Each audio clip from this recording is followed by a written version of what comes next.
Olá, pessoal. Dando sequência, então, à nossa aula de redes, estamos vendo aí o capítulo 6. Vamos para a terceira parte e parte final deste ambiente aqui de redes wireless. Então, vamos dar continuidade. Deixa eu projetar aqui.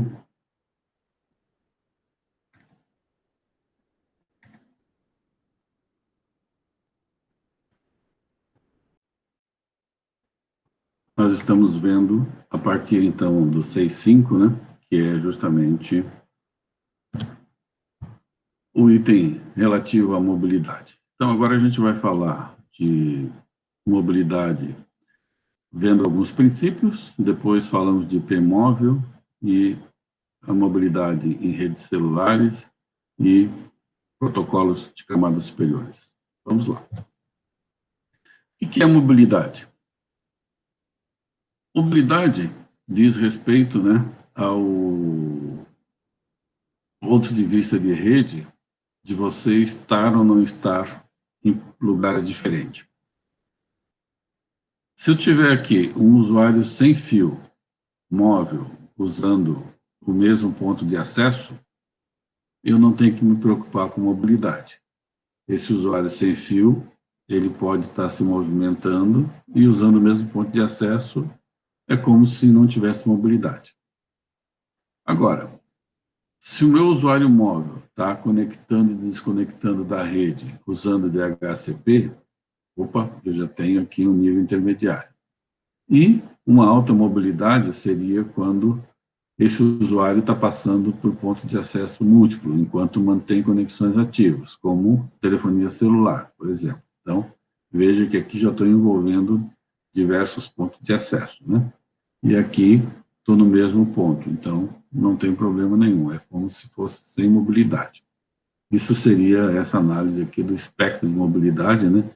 Do ponto de vista da rede. Então, aqui a rede não tem que se preocupar com mobilidade, aqui está envolvendo DHCP e aqui já tem outras características que têm que ser consideradas. Qual que é o vocabulário que a gente pode usar aqui? Eu posso chamar aqui de uma rede nativa, a rede onde eu estou residindo, minha casa, o meu lar, né? Ele é permanente aqui no endereço IP, por exemplo, com esse valor aqui. O endereço é permanente, ele é o endereço da rede nativo e ele sempre pode ser usado para alcançar esse endereço aqui, 128.40.186. Tá? Então, seria o padrão aqui, chamado endereço permanente. Aqui tem o conceito de agente nativo, a entidade que vai realizar funções de mobilidade em favor de algum nó móvel, quando ele estiver fora, né? Aqui eu tenho uma rede remota, aqui tem um outro chamado correspondente, e aqui uma outra configuração de um outro local. Vamos lá. A rede visitada seria essa rede aqui. Então, uma rede visitada vai ter um nó móvel nesse ponto aqui. Tem um endereço permanente, que não muda nessa rede aqui. E endereço aos cuidados de quem está sendo colocado lá. O agente externo, que vai estar controlando essa parte aqui.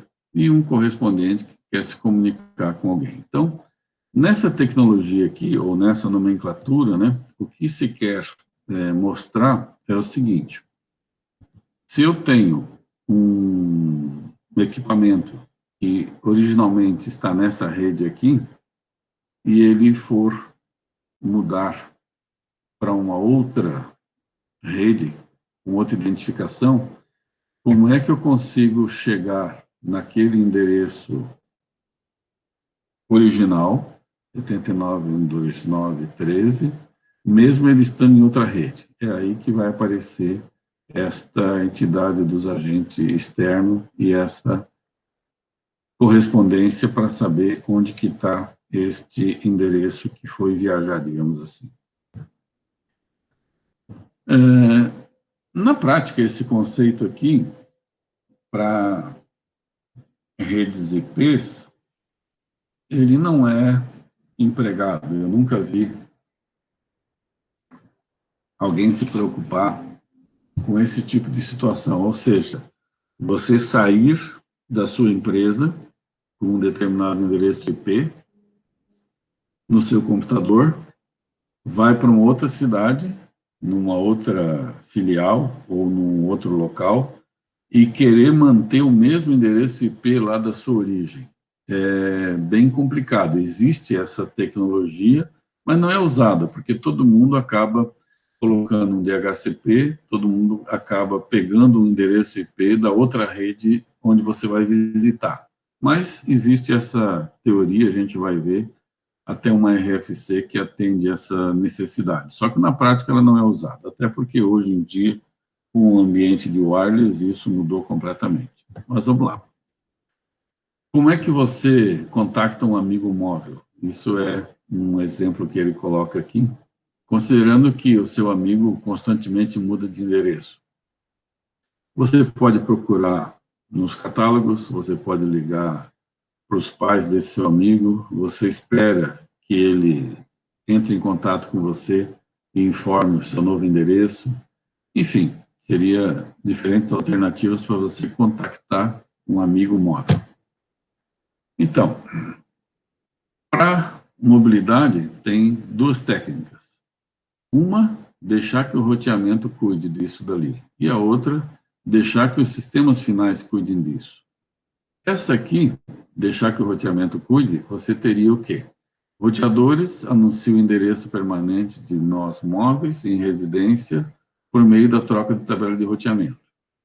Aí a tabela de roteamento indica onde cada um nó móvel vai estar localizado. E não tem mudança nos sistemas finais. Isso aqui só é viável numa pequena escala. A nível mundial não dá para pensar nisso. Outra alternativa é essa aqui, deixar que os sistemas finais cuidem disso. O roteamento indireto.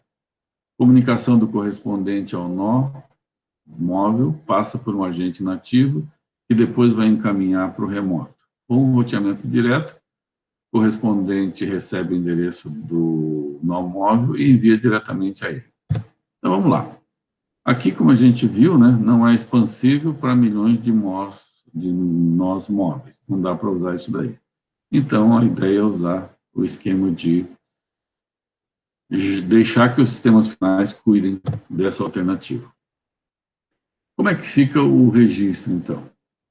Você tem primeiro aqui o nó móvel, ele chegou lá numa rede visitada e ele vai contactar um agente externo, né, na rede de entrada lá para dizer que ele está lá.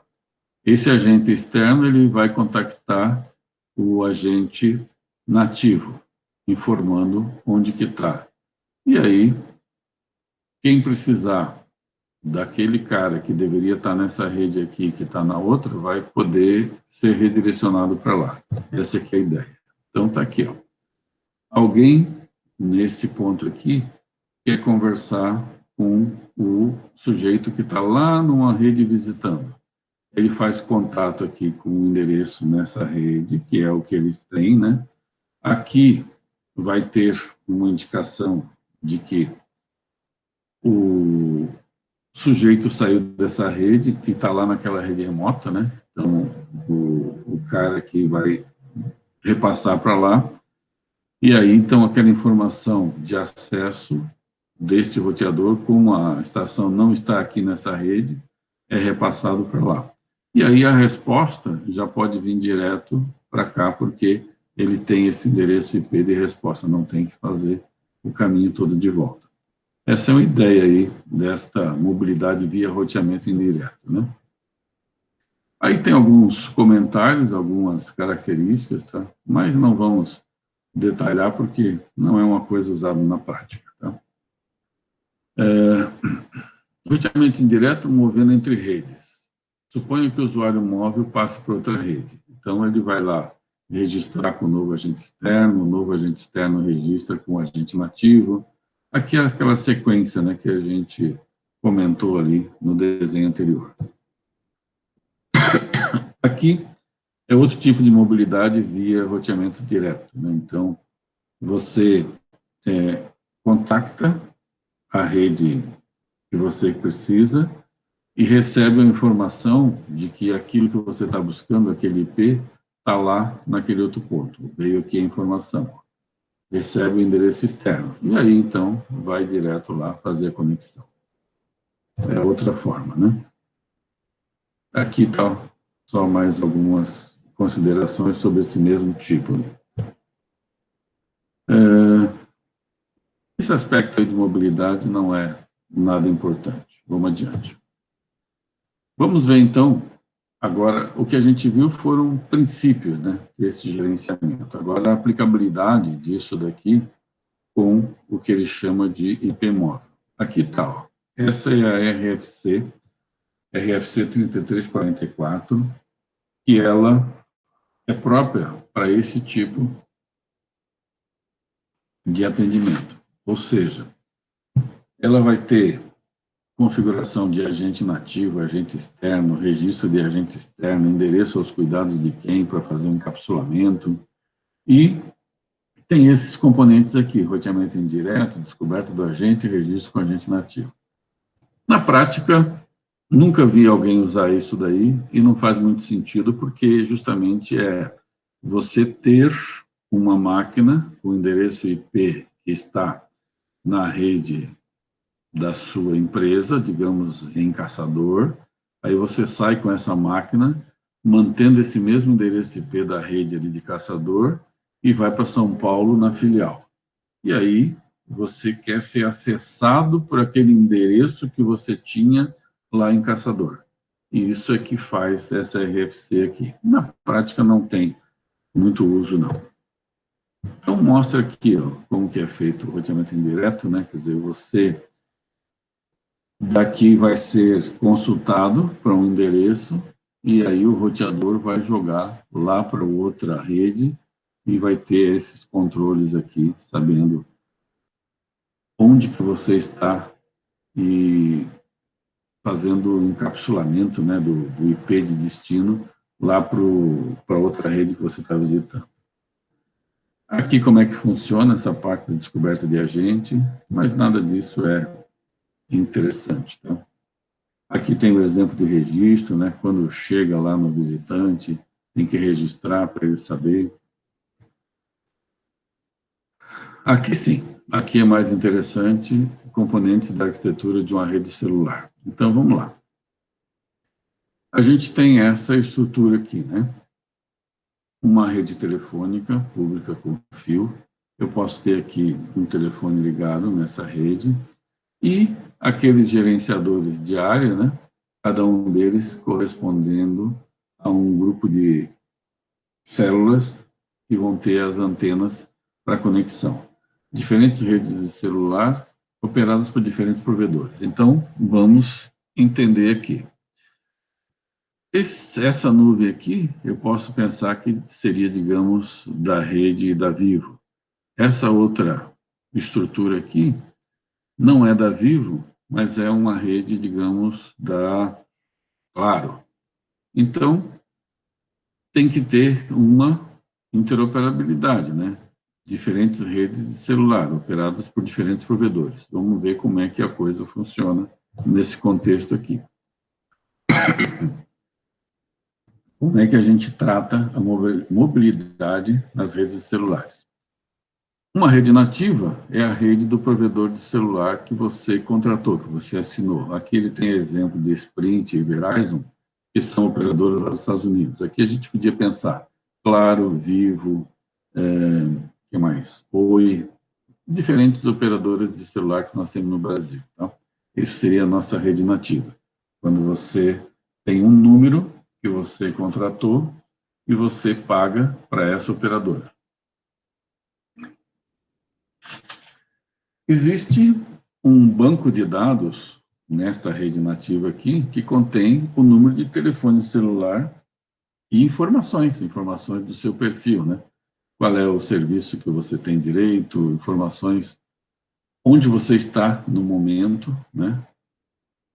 Tudo isso fica associado a esse banco de dados aqui daquela operadora que você tem o telefone contratado, tá? Que é esse HLR aqui, Home Location Register. Tá? Nesse registro aqui tem diversas informações. Tá? Aí tem um outro conceito, que é a rede visitada. Vamos supor que você tem um celular da Claro e você foi para uma outra cidade e lá só tem a Vivo. E aí você vai ser identificado.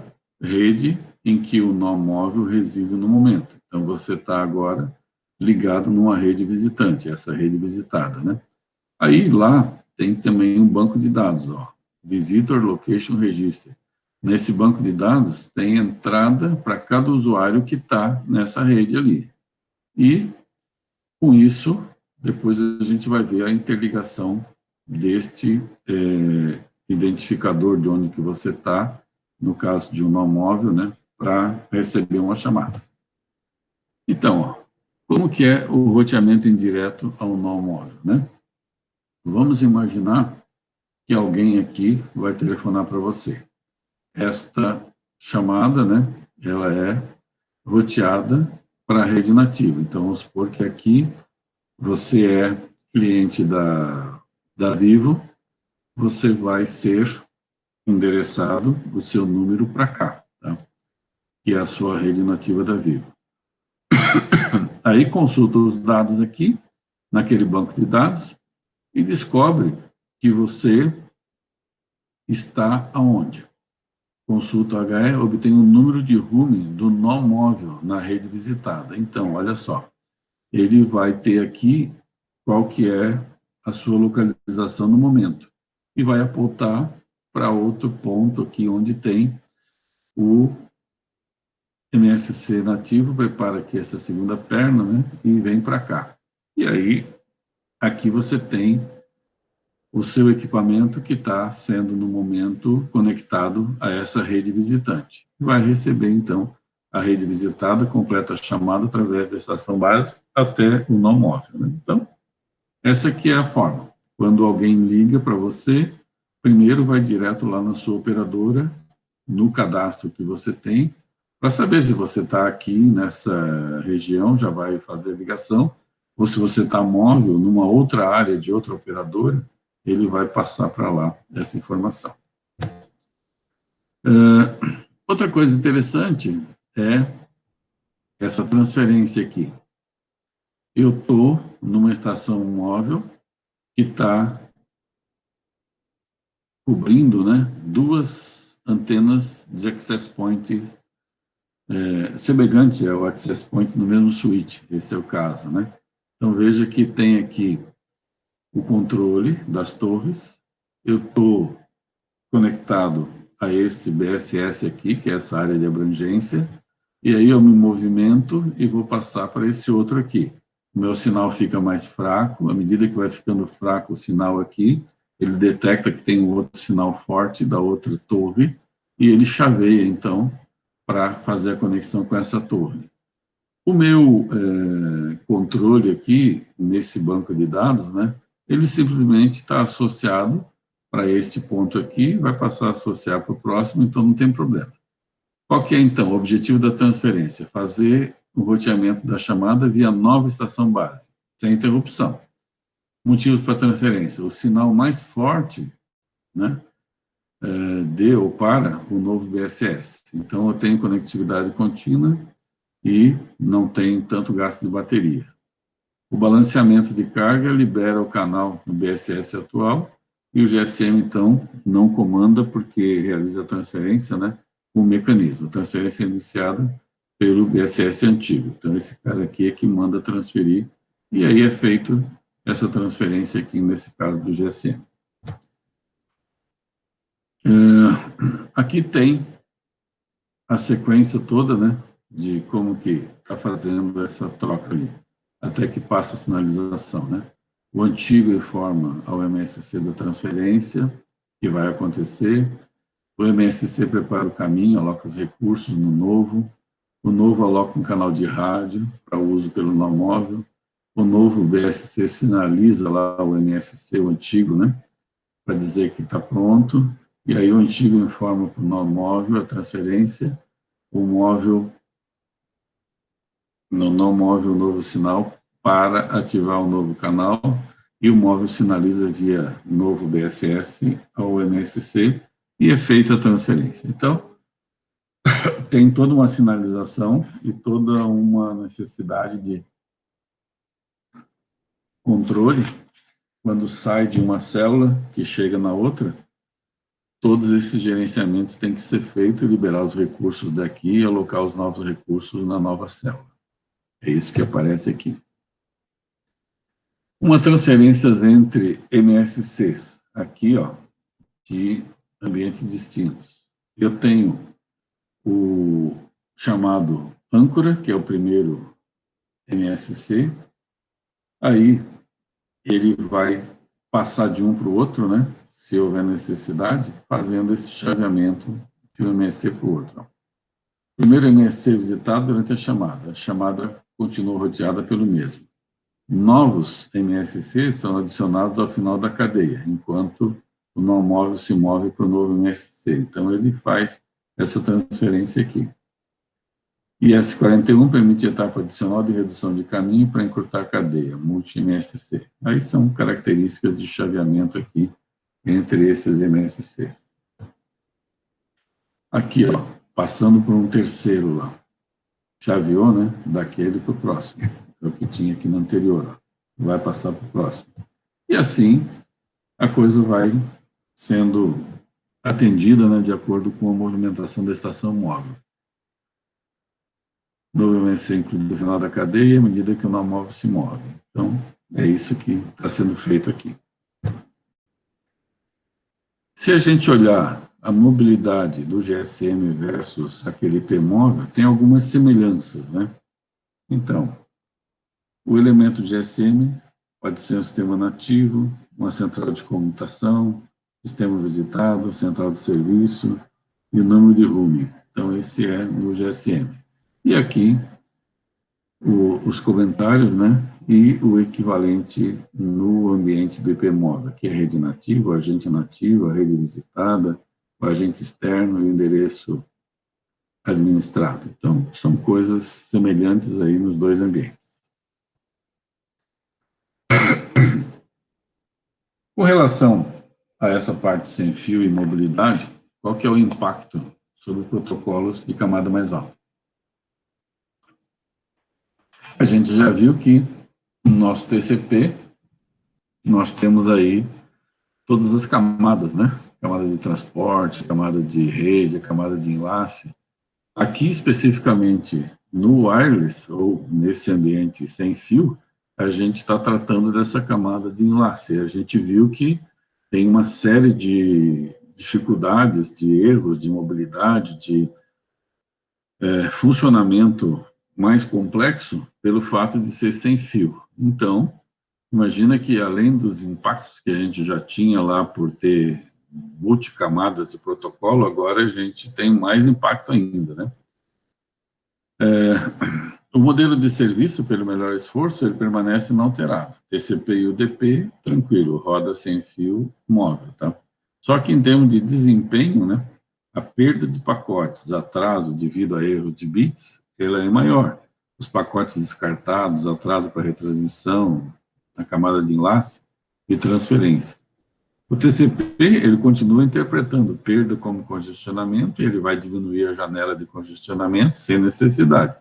Prejuízo de atraso para o tráfego em tempo real, largura de banda limitada em enlace sem fio. Então, são dificuldades adicionais que você tem impactos, né, pelo fato de estar trabalhando sem fio no ambiente com diversas camadas aí. Ok, com isso a gente encerra o capítulo 6. Vimos nessa terceira parte esses itens aqui, os princípios, esse estudo de caso. E nas aulas anteriores, essa parte da esquerda aqui. Então, voltando aqui.